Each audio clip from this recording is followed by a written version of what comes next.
Oh my God, Senador Robin Padilla may banat kay Auntie Claire Castro. Ito yung kanyang banat. Chairman po ako ng Senate on Public Information and Mass Media. Trabaho ko po ang tanungin kayo na nasa public information, hindi akusahan.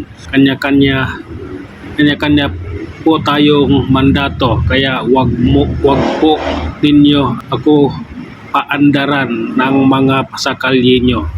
Kita niyan, Auntie Claire Castro, wag ka masyadong mayabang, wag ka masyadong mga akalain mo yung chairman ng chairman ng public information, gaganon ninyo. Senator Robin Padilla, binabas yan, pero matalino yan, mautak yan, may laman ang utak niyan. Baka akala nyo ganun-ganun lang itong taong to.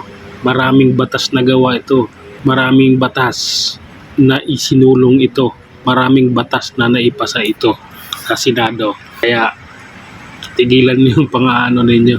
Akala nyo ganun kagaling kayo.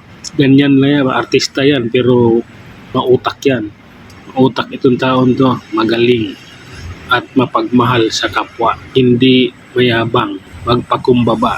Ganyan si Senador Robin Padilla, lalong-lalo na mga kapwa natin Muslim. Siya ay minahal ng gusto dahil napakahaba ng panahon mula nang may Muslim sa Senado, at noong 2022 lang ulit nagkaroon ng Muslim na senador.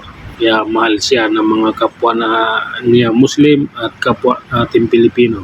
Mahal siya ng taong bayan dahil sa lahat ng mga senador, siya lang o apat sila ang nagpunta ng Cebu para lang tulungan ang mga taong nasalanta ng bagyo. Siya ang isa sa nagpunta ng Cebu. Kaya huwag niyong pandaran kung ano-ano pinagsasabi niyo, dahil hindi niyo masisindak itong taon to. Sanay ito.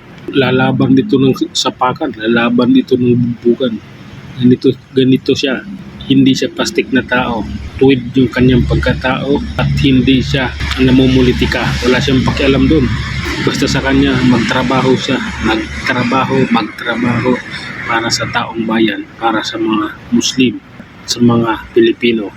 Ganyan si Senador Robin Padilla. Kaya Senador Robin Padilla, yung banat mo kay Auntie Claire, tama lang. Yun lang, hanggang sa muli. Maraming salamat.